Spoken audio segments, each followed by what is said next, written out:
ಶಾಲೆ ಹೋಗ್ತೀಯ ಇವತ್ತು? ಹೋಗ್ತೀಯಾ? ಹಾಂ, ಹೋಗಲ್ವಾ? ಹಾಂ, ಸ್ಕೂಲ್ ಬಸ್ ಬರಲ್ಲ, ಅಪ್ಪ ಬಿಡ್ತದೆ. ನೀನು ದೊಡ್ಡನಂದ್ರೆ ಸ್ಕೂಲ್ ಬಸ್ ಬರೋದು. ಹಾಂ ಈ ಕಳ್ಳ.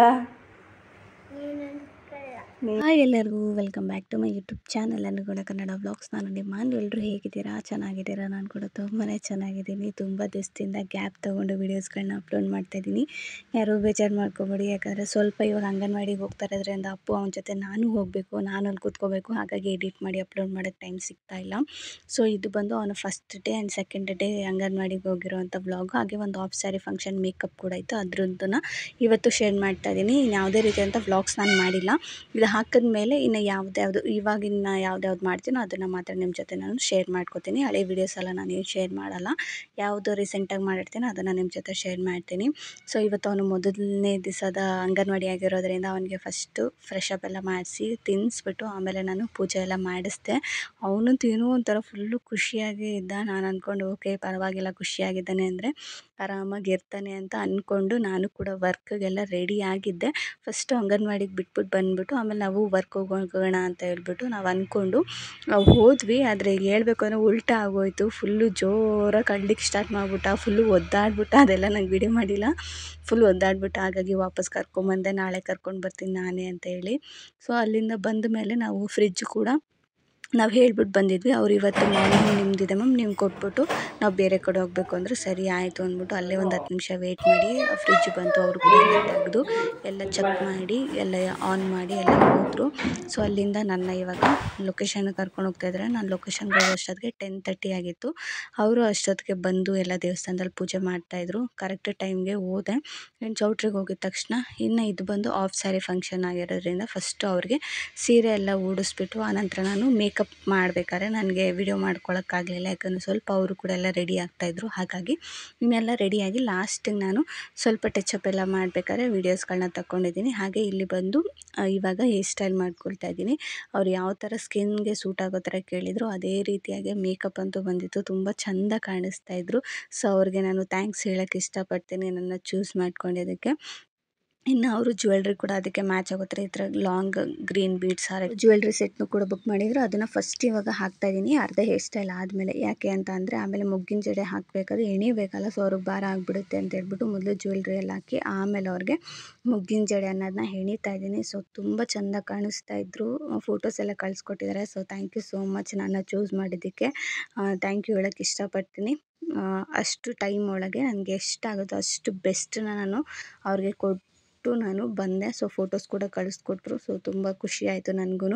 ಇನ್ನು ಮೇಕಪ್ ಅಂತ ಅಂದರೆ ನೀವು ತುಂಬ ಜನ ಹೇಳ್ತಾರೆ ಇಷ್ಟು ಒಂದು ಕ್ರೀಮ್ ಬಳ್ದೋಗೋಕ್ಕೆ ಇಷ್ಟೊಂದು ಅಂತ. ಸೊ ಇವಾಗ ಎನ್ಕ್ವೈರೀಸ್ ಬರ್ತಾ ಇರೋದಲ್ಲ ಹೇಗೆ ಅಂದರೆ ತುಂಬ ಜಗಳ ಮಾಡೋಕ್ಕೆ ನಿಂತ್ಕೊತಾ ಇದ್ದಾರೆ. ಹೇಳಬೇಕು ಅಂತಂದರೆ ಏನಕ್ಕೆ ಅಂತ ನಂಗೆ ಗೊತ್ತಿಲ್ಲ. ಹಾಗಾಗಿ ಈ ವಿಡಿಯೋದಲ್ಲಿ ಹೇಳಬೇಕು ಅಂತ ಅನ್ನಿಸ್ತು. ಸೊ ಎಲ್ಲ ಮೇಕಪ್ ಆರ್ಟಿಸ್ಟ್ ಯಾರಿದ್ದಾರೆ ಯಾರು ₹1 ಇದನ್ನು ಮಾಡಿರಲ್ಲ. ನಿಮಗೆ ಅನ್ಯಾಯ ಮಾಡಬೇಕು ಅಂತಾಗಲಿ, ನಿಮಗೆ ಇದನ್ನು ಮಾಡಬೇಕು ಅಂತ ಯಾರೂ ಹೇಳಲ್ಲ.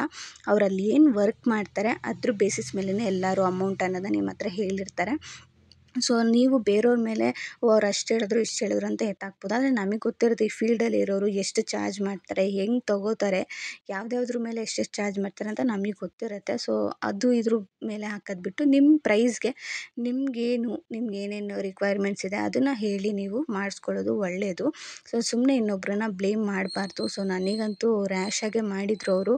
ಓಕೆ ಬಿಡು ಅಂತ ಹೇಳ್ಬಿಟ್ಟು ನಾನು ತಲೆ ಕೆಡಿಸ್ಕೊಳ್ಲಿಲ್ಲ. ಸೊ ಏನು ಒಂದು ಅರ್ಥ ಬೇಕು ಅಲ್ವಾ. ಏನೇ ಒಂದು ನೀವು ಮಾಡಿಸ್ಕೊತಿರೋ ಅಂದ್ರೆ ಒಂದು ಪರ್ಟಿಕ್ಯುಲರಾಗಿ ಅಮೌಂಟು ನಾವು ಹೇಳಿದ್ಮೇಲೆ ಅದಕ್ಕೆ ನಿಮಗೆ ನಾನು ಅರ್ಥ ಆಗೋ ರೀತಿ ಹೇಳಿದ್ಮೇಲೂ ಇಲ್ಲ ನೀನು ಅಷ್ಟು ತೊಗೋಬೇಕಾಯ್ತು ಇಷ್ಟು ತೊಗೋಬೇಕಾಯ್ತು ಯೂಟ್ಯೂಬ್ ಮಾಡ್ತಾಯಿದ್ದೀನಿ ಇಷ್ಟೊಂದು ಹಂಗೆ ಹಿಂಗೆ ಅಂತ. ಸೊ ಓಕೆ ನಿಮ್ಗೆ ಇಷ್ಟ ಇದ್ದರೆ ಮಾಡಿಸ್ಕೊಳ್ಳಿ, ಇಲ್ಲ ಅಂದರೆ ಇಲ್ಲ. ಹೇಳಿರ್ತೀವಿ ನಾವು ಹೇಳ್ತಾರೆ 500 ಕಿಲೋಮೀಟ್ರು 150 ಕಿಲೋಮೀಟ್ರ್ ಸುಮ್ಮನೆ ಅಲ್ಲ. ಅಷ್ಟು ಒಂದು 3-4 ಲಗೇಜ್ನ ಎತ್ಕೊಂಡು ಅಲ್ಲಿ ಗಂಟ ಹೋಗಿ ನಿಮ್ಮ ಲೊಕೇಶನ್ನ ಸರ್ಚ್ ಮಾಡಿ ನಾವಲ್ಲಿಗೆ ಬರೋ ಅಷ್ಟೊತ್ತಿಗೆ ನಮ್ಮ ದುಡ್ಡು ಎಷ್ಟು ಖರ್ಚಾಗಿರುತ್ತೆ ಅಂತ. ಅಲ್ಲಿ ಖರ್ಚಾದರೂ ಓಕೆ ಅಟ್ಲೀಸ್ಟ್ ಇಲ್ಲಿ ನಾವು ಕರೆಕ್ಟಾಗಿ ನಮ್ಮ ವರ್ಕ್ ಮಾಡ್ಕೊಬೇಕು ಅಂತಾರೆ. ಅಲ್ಲಿ ಬಂದು ಗುಸಗುಸ ಅದು ಇದು ಅನ್ನೋದು ನಮ್ಮ ಮೇಲೆ ಇದನ್ನು ಮಾಡೋದು, ಅದು ಯಾಕೆ ಹಿಂಗೆ ಇದು ಯಾಕೆ ಹಿಂಗೆ ಅನ್ನೋದು ಕಾಮನಾಗಿ ಇದ್ದೇ ಇರುತ್ತೆ. ಸೊ ಯಾರೂ ಆ ಥರ ಮಾಡೋಕ್ಕೆ ಹೋಗ್ಬೇಡಿ. ಅವ್ರ ವರ್ಕ್ ಅವ್ರು 100% ಮಾಡೇ ಮಾಡ್ತಾರೆ. ಯಾರೂ ಹಂಗೆ ಸುಮ್ಮನೆ ಬರಲ್ಲ ನಿಮ್ಮ ಹತ್ರ ದುಡ್ಡು ಇಸ್ಕೊಂಡು. ಯಾವುದೇದೋ ಪ್ರಾಡಕ್ಟ್ ಯೂಸ್ ಮಾಡಿಕೊಂಡು ಕೂಡ ಅವ್ರು ಮಾಡಿಕೊಡಲ್ಲ. ಅವ್ರು ನಿಮ್ಮ ಹತ್ರ ದುಡ್ಡು ಇಶ್ಯೂ ಅಂತ ಹೇಳ್ತಾ ಇದ್ದಾರೆ ಅಂದರೆ ಅವ್ರ ವರ್ಕು ಕೂಡ ಹಂಗಿರುತ್ತೆ. ಹಾಗಾಗಿ ಅಷ್ಟು ಹೇಳಿರ್ತಾರೆ ಅಷ್ಟೇ. ಸೊ ಅದನ್ನು ನೀವು ಮೊದಲು ಅರ್ಥ ಮಾಡ್ಕೊಳ್ಳಿ. ಬಿಡಿ ಹೋಗಲಿ, ಏನೂ ಮಾಡೋಕ್ಕಾಗಲ್ಲ. ಎಲ್ಲ ಥರನೂ ಮೈಂಡ್ಸೆಟ್ ಅವ್ರು ಇರ್ತಾರೆ, ಒಬ್ಬರಲ್ಲ ಎರಡಲ್ಲ ಅಂತ ಇದ್ದೇ ಇರ್ತಾರೆ.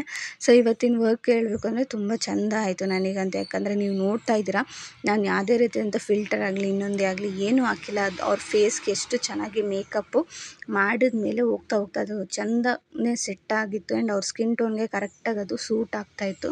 ಸೊ ನಾನು ಆದಷ್ಟು ಟ್ರೈ ಮಾಡೋದೇನೆಂದರೆ ಅವ್ರ ಸ್ಕಿನ್ ಟೋನ್ಗೆ ಮ್ಯಾಚ್ ಆಗೋ ಥರ. ಆ್ಯಂಡ್ ಸ್ವಲ್ಪ ಅವ್ರ ಏಜ್ ನೋಡಿಕೊಂಡು ನಾನು ಜಾಸ್ತಿ ಮಾಡೋದ ಕಮ್ಮಿ ಮಾಡೋದ ಪ್ರತಿಯೊಂದು ನೋಡಿಕೊಂಡೆ ನಾನು ಮಾಡ್ತೀನಿ.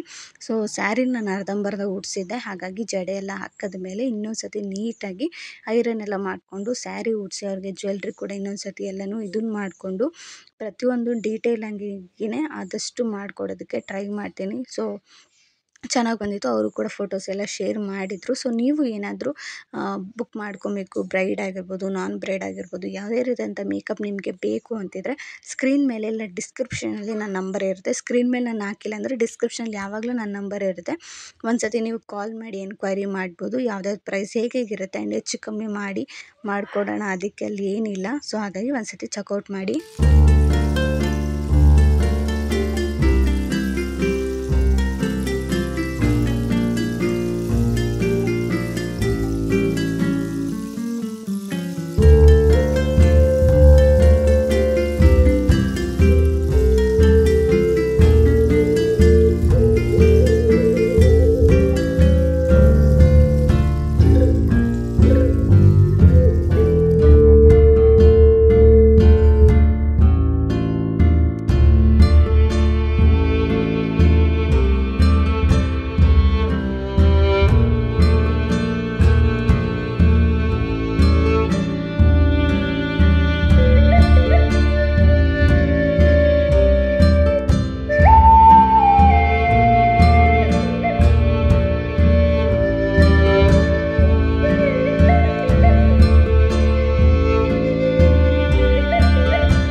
ಸೊ ಫೈನಲಿ ಅವ್ರನ್ನೂ ಕೂಡ ರೆಡಿ ಮಾಡಿ ನಾನು ಕಳಿಸ್ದೆ. ಅವ್ರ ಜೊತೆ ಇನ್ನೊಬ್ರು ಯಾರೋ ಸಿಸ್ಟರ್ ನನಗೆ ಸಿಂಪಲ್ ಮೇಕಪ್ ಇವ್ರ ಥರನೇ ಜಡೆನೇ ಇದನ್ನು ಮಾಡ್ಕೊಂಡಿದ್ರು. ಹಾಗಾಗಿ ಅವ್ರಿಗೂ ಕೂಡ ಎಲ್ಲ ಮಾಡಿದೆ.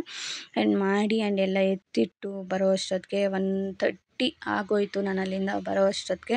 ಸೊ ಯಾವ ಥರ ಕಾಣಿಸ್ತಾ ಇದ್ದಾರೆ ಅಂತ ಕಮೆಂಟ್ ಸೆಕ್ಷನಲ್ಲಿ ಕಮೆಂಟ್ ಮಾಡಿ. ಹಾಗೆ once again thank you so much for choosing me. And ಅವತ್ತೇ ಕೂಡ ರಿಟರ್ನ್ ಮಾಡಿಬಿಟ್ರು ಜ್ಯುವೆಲ್ಸ್ ಎಲ್ಲ. So thank you so much ಅಂತ ಹೇಳೋಕ್ಕೆ ಇಷ್ಟಪಡ್ತೀನಿ ನನ್ನ ಚೂಸ್ ಮಾಡಿದ್ದಕ್ಕೆ.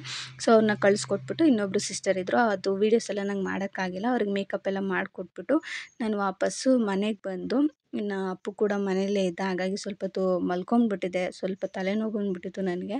ಹಾಗಾಗಿ ಮಲ್ಕೊಂಡು ರೆಸ್ಟ್ ಮಾಡಿ ಆಮೇಲೆ ನಾನು ತಿರ್ಗಾ ವ್ಲಾಗ್ನ ಕಂಟಿನ್ಯೂ ಮಾಡ್ತಾಯಿದ್ದೀನಿ. ನಾನು ಬಂದಿದ್ದು ಸ್ವಲ್ಪ ಹೊತ್ತು ಮಲಗಿದ್ದೆ.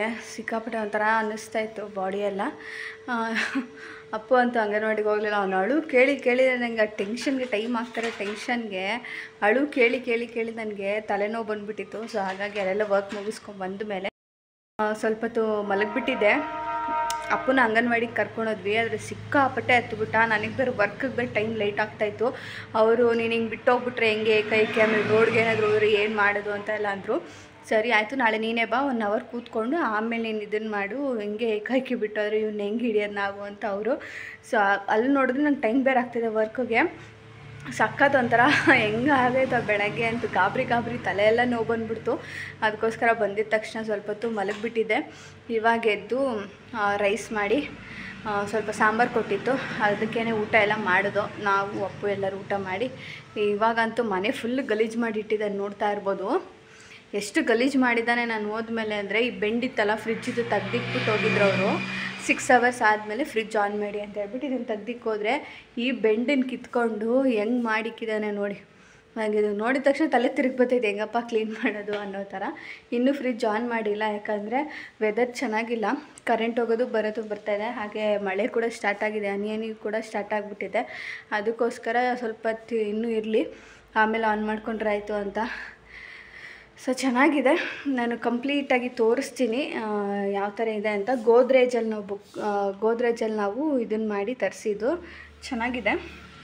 ಅಕ್ಕ ಮನೇಲೂ ಸೇಮ್ ಇದೇ ಥರನೇ ಇದ್ದಿದ್ದು. ಹಾಗಾಗಿ ನನಗೆ ಈ ಫ್ಲವರ್ಸ್ ಎಲ್ಲ ಬರ್ತಲ್ಲ ಆ ಥರ ಬೇಡ, ಇದೇ ಥರನೇ ಇರಲಿ ಅಂತ ಹೇಳ್ಬಿಟ್ಟು ತರಿಸ್ಕೊಂಡಿದ್ದು.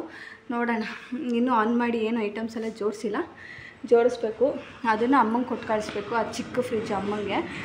ಇನ್ನು ಊರಲ್ಲಿ ಅಲ್ವಾ, ಹಾಗಾಗಿ ನಾವು ಒಂದೊಂದು ಎಲ್ಲ ಐಟಮ್ಸ್ ತಗೋತಾ ಇರಬೇಕು ಅಂತ ಹೇಳ್ಬಿಟ್ಟು ಅದನ್ನು ಅಮ್ಮಂಗೆ ಕೊಟ್ಟು ಕಳಿಸ್ತಾ ಇದ್ದೀನಿ. ಅದನ್ನು ಕ್ಲೀನ್ ಮಾಡಬೇಕು, ಅದರಲ್ಲಿರೋ ಐಟಮ್ಸ್ ಎಲ್ಲ ತೆಗೆದು ಅದನ್ನು ಕ್ಲೀನ್ ಮಾಡಿ ನೀಟಾಗಿ ಒರೆಸಿ ಆಮೇಲೆ ಅಮ್ಮಂಗೆ ಕರೆದ್ಬಿಟ್ಟು ಕೊಡೋಣ ಅಂತ ಹೇಳ್ಬಿಟ್ಟು ಸುಮ್ಮನಾಗಿದ್ದೀನಿ. ಇವತ್ತು ನೋಡಿದ್ರೆ ಕರೆಂಟ್ ಈ ಥರ ಆಗ್ತಾಯಿದೆ, ಹೋಗಿ ಬರೋದು ಇವಾಗ ಬಂತು ನೋಡಿ. ಅದಕ್ಕೋಸ್ಕರ ನೋಡೋದ ಏನು ಮಾಡೋದು ಅಂತ. ಹಾಗೆ ಕಂಟಿನ್ಯೂ ಮಾಡ್ತೀನಿ ಬನ್ನಿ.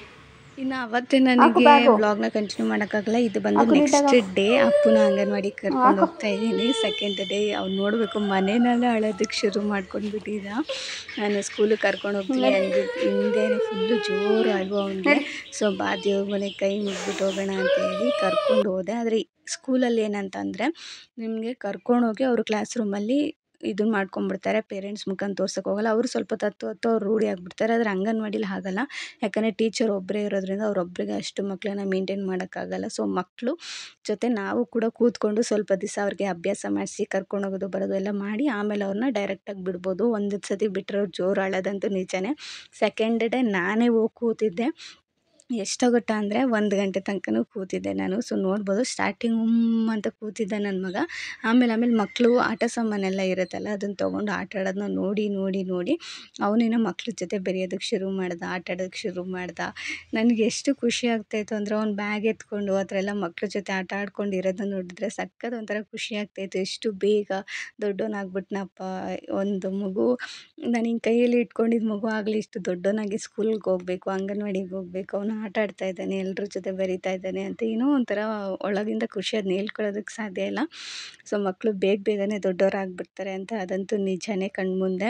ಇನ್ನು ಅಂಗನವಾಡಿ ಟೀಚರ್ ಜೊತೆ ತುಂಬ ಚೆನ್ನಾಗಿ ಬೆರೆಯೋದಕ್ಕೆ ಶುರು ಮಾಡ್ದ. ಟೀಚರ್ ಅಂದ್ಕೊಂಡು ಅವ್ರು ವೆಯ್ಟ್ ತೊಗೋಬೇಕಾದ್ರೆ, ಹೈಟು ಎಲ್ಲ ಚೆಕ್ ಮಾಡಬೇಕಾದ್ರೆ ತುಂಬ ಚೆನ್ನಾಗಿ ಮಾತಾಡ್ಕೊಂಡಿದ್ದ. ಆ್ಯಂಡ್ ಅವ್ನು ವಾಪಸ್ ಬರ್ಬೇಕಾದ್ರೆ ಅವ್ನ ಟೀಚರ್ ಹತ್ರ ಪರ್ಮಿಷನ್ ಕೇಳ್ಕೊಂಡು ಕೂಡ ಬಂದ. ಅದನ್ನು ಕೂಡ ಹಾಕಿದ್ದೀನಿ, ಒಂದ್ಸತಿ ನೋಡಿ ಹೇಗೆ ಕೇಳಿದ್ದಾನೆ ಅಂತ.